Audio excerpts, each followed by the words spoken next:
ಈ ದೃಷ್ಟಿಯಲ್ಲಿ 23ನೇ ತಾರೀಕು ಶಾಲೆ ಪ್ರಾರಂಭ ಮಾಡೋದೇನೋ ಓಕೆ ಮಾಡ್ತೀರಾ, ಬಟ್ ಸ್ಕೂಲ್ಗಳಲ್ಲಿ ಈ ಕರೋನಾ ನಿಯಮಗಳನ್ನ ಪಾಲನೆ ಮಾಡೋದು ತುಂಬಾ ಕಷ್ಟ ಆಗುತ್ತೆ. ಅದನ್ನ ಯಾವ ರೀತಿಯಾಗಿ ಪಾಲನೆ ಮಾಡುವಂಥದ್ದಾಗುತ್ತೆ, ಮಾನಿಟರಿ ಯಾವ ರೀತಿ ಆಗತ್ತೆ ಅಂತ ಹೇಳಿ ನಾವು ಈಗಾಗಲೇ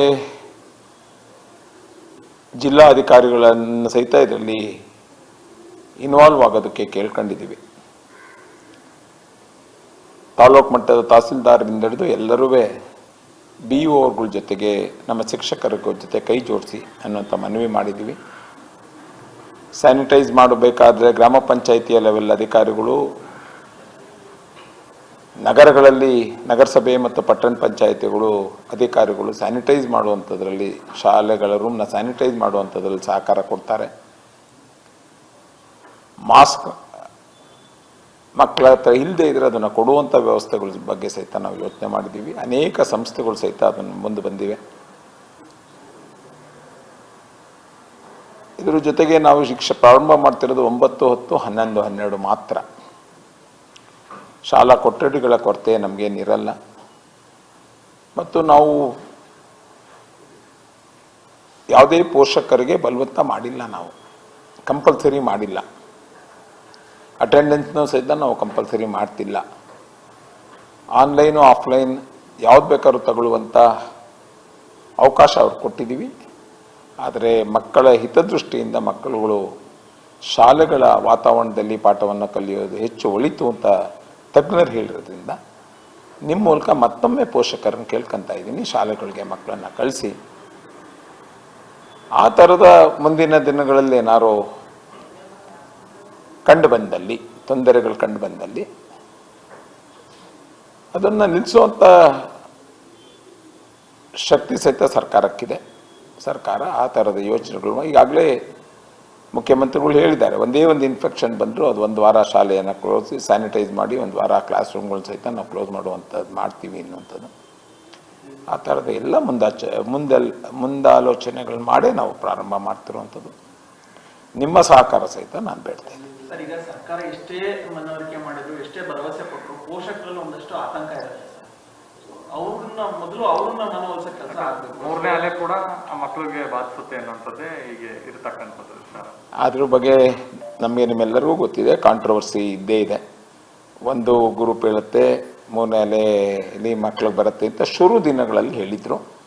ಅದಕ್ಕೂ ಅವ್ರ ಲೆಕ್ಕಾಚಾರ ಒಂದೇ ಇತ್ತು, ವ್ಯಾಕ್ಸಿನ್ ಇನ್ನೆಲ್ಲರಿಗೂ ಆಗಿರುತ್ತೆ, ಮಕ್ಳಿಗೆ ಆಗಿರಲ್ಲ, ಆ ಕಾರಣಕ್ಕೋಸ್ಕರ 3ನೇ ಅಲೆ ಅವ್ರು ಮಾಡ್ಬೋದು ಅಂತ. ಬಟ್ ಈಚೆದ ತುಂಬ ಪೀಡಿಯಾಟ್ರಿಷಿಯನ್ಸು ನಾವು ಕೇಳಿದಂಥವ್ರೆಲ್ಲ ಹೇಳ್ತಾರೆ ಮಕ್ಳಿಗೆ ಯಾವುದೇ ಕಾರಣಕ್ಕೂ ಇನ್ಫೆಕ್ಟ್ ಆಗೋ ಸಾಧ್ಯವಿಲ್ಲ. ಟೆಕ್ನಿಕಲ್ ಟರ್ಮ್ ಒಂದು ಯೂಸ್ ಮಾಡ್ತಾರೆ, ಅದು ಪ್ರೋಟೀನ್ ಇದೆ, ಎಕ್ಸ್ಕ್ರೀಟ್ ಆಗಲ್ಲ, ಆ ಕಾರಣಕ್ಕೋಸ್ಕರ ಬರಲ್ಲ ಅನ್ನುವಂಥದ್ದು ಏನೋ ಒಂದು ಶಬ್ದ ಅವರು ಉಪಯೋಗಿಸ್ತಾರೆ. ಅದರ ಆ ತಜ್ಞರ ಅಭಿಪ್ರಾಯಗಳಿಗೆ ತುಂಬ ನಾವು ಹೆಚ್ಚು ಮಾನ್ಯತೆಗಳನ್ನ ಕೊಟ್ಟಿದ್ದೀವಿ.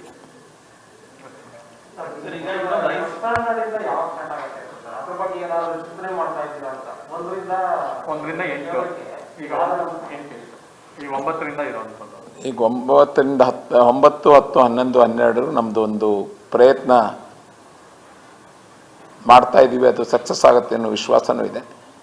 ಅದರ ಸಕ್ಸಸ್ಸಿನ ಆಧಾರದ ಮೇಲೆ 30ನೇ ತಾರೀಕು ಅಥವಾ 1ನೇ ತಾರೀಕು ಮುಖ್ಯಮಂತ್ರಿ ನೇತೃತ್ವದಲ್ಲಿ ಮತ್ತೊಮ್ಮೆ ತಾಂತ್ರಿಕ ಶಿಕ್ಷಣ ತಜ್ಞರ ಸಮಿತಿ ಸೇರುತ್ತೆ. ಅಲ್ಲಿ ಆ ಟಾಸ್ಕ್ ಫೋರ್ಸ್ ಕೊಡುವಂಥ ನಮ್ಗೆ ಬಂದಿರುವಂಥ ಫೀಡ್ಬ್ಯಾಕ್ಗಳನ್ನ ಅವ್ರ ಮುಂದಿಟ್ಟು ಅದಾದಮೇಲೆ 1ರಿಂದ 8ನೇ ತರಗತಿಯ ಸಹಿತ ಯೋಚನೆ ಮಾಡುವಂಥದ್ದು ಶುರು ಮಾಡ್ತೀವಿ. ತಜ್ಞರು ಹೇಳಿರೋ ಪ್ರಕಾರ 1ರಿಂದನೇ ಶುರು ಮಾಡ್ಬೋದು ಅನ್ನುವಂಥ ಒಂದು ಅಭಿಪ್ರಾಯ ಕೊಟ್ಟಿದ್ದಾರೆ. ಆದರೆ ತಮ್ಮೆಲ್ಲರ ಆತಂಕ ಏನಿದೆ, ನಮ್ಮ ಇನ್ಫ್ರಾಸ್ಟ್ರಕ್ಚರು, ನಮ್ಮ ಅಲ್ಲಿ SOPಯನ್ನು ಮೇಂಟೈನ್ ಮಾಡ್ತಾರೆ ಇಲ್ಲ ಅನ್ನುವಂಥದ್ದನ್ನು, ಅದೊಂದು 9, 10, 11 ನಮ್ಮ ಪ್ರಯತ್ನದಲ್ಲಿ ನಮ್ಗೆ ಬರುವಂಥ ರಿಸಲ್ಟಿನ ಆಧಾರದ ಮೇಲೆ ನಾವು ಮುಂದೆ. ಪ್ರೈವೇಟ್ ಹಾಸ್ಪಿಟಲ್ ಅಸೋಸಿಯೇಷನ್ ಅವರು ಒಂದು ಅಧ್ಯಯನ ಮಾಡಿದ್ದಾರೆ ಸರ್. ಅವರು ಹೇಳಿರೋ ಪ್ರಕಾರ ಈ ಟೈಮು ಸ್ಕೂಲಿಗೆ ಕಳ್ಸಕ್ಕೆ ಸೂಕ್ತ ಅಲ್ಲ ಅನ್ನುವಂಥದ್ದು ಹೇಳಿದ್ದಾರೆ. ಜೊತೆಗೆ ಒಂದಷ್ಟು ಶಿಫಾರಸುಗಳನ್ನು ಕೂಡ ಹೇಳಿದ್ದಾರೆ ಸರ್. ಏನಂದ್ರೆ ಮಕ್ಕಳಿಗೆ ಆದಷ್ಟು ಬೇಗ ಲಸಿಕೆ ಕೊಡುವಂತ ನಿಟ್ಟಿನಲ್ಲಿ ICMR ಒಟ್ಟಿಗೆ ಸೂಚಿಸಬೇಕು. ಜೊತೆಗೆ ಮಕ್ಕಳಂತ ಬಂದಾಗ ಕೋವಿಡ್ ನಿಯಮಗಳನ್ನ ಪಾಲನೆ ಮಾಡೋದೇ ಇಲ್ಲ, ಅದನ್ನ ತಿಳಿ ಹೇಳುವಂತ ಕೆಲಸ ಆಗ್ಬೇಕು. ಜೊತೆಗೆ ಈಗ ಮಕ್ಕಳ ಕಾಂಟ್ಯಾಕ್ಟ್ ಇರ್ತಾರೆ, ಪೇರೆಂಟ್ಸ್ ಜೊತೆಗೆ ಇನ್ಯಾರು ಬೇರೆಯವರೆಲ್ಲ ಕಾಂಟ್ಯಾಕ್ಟ್ ಇರ್ತಾರೆ, ಅವ್ರನ್ನ ಮಾನಿಟರ್ ಮಾಡುವಂತ ಕೆಲಸ ಎಲ್ಲ ಆಗ್ಬೇಕು ಅನ್ನುವಂಥದ್ದು ಹೇಳಿದೆ. ಸೊ ಆ ನಿಟ್ಟಿನಲ್ಲಿ ಶಿಕ್ಷಣ ಇಲಾಖೆ ಯಾವ ರೀತಿ ಕ್ರಮಗಳನ್ನು ಕೈಗೊಳ್ಳುತ್ತೆ? ಖಂಡಿತ ಈಗಾಗಲೇ ನಿಮಗೆ ಗೊತ್ತಿದೆ +45 ವ್ಯಾಕ್ಸಿನೇಷನ್ನು ರಾಜ್ಯದಲ್ಲಿ 60%ಕ್ಕಿಂತ ಜಾಸ್ತಿ ಆಗಿದೆ. ಒಂದಷ್ಟು ಜಿಲ್ಲೆಗಳಲ್ಲಂತೂ 85-90% ಸಹಿತ ಆಗಿದೆ. ಒಂದಷ್ಟು ಜಿಲ್ಲೆಗಳಲ್ಲಿ ಒಂದಷ್ಟು ಕಡಿಮೆ ಆಗಿದೆ.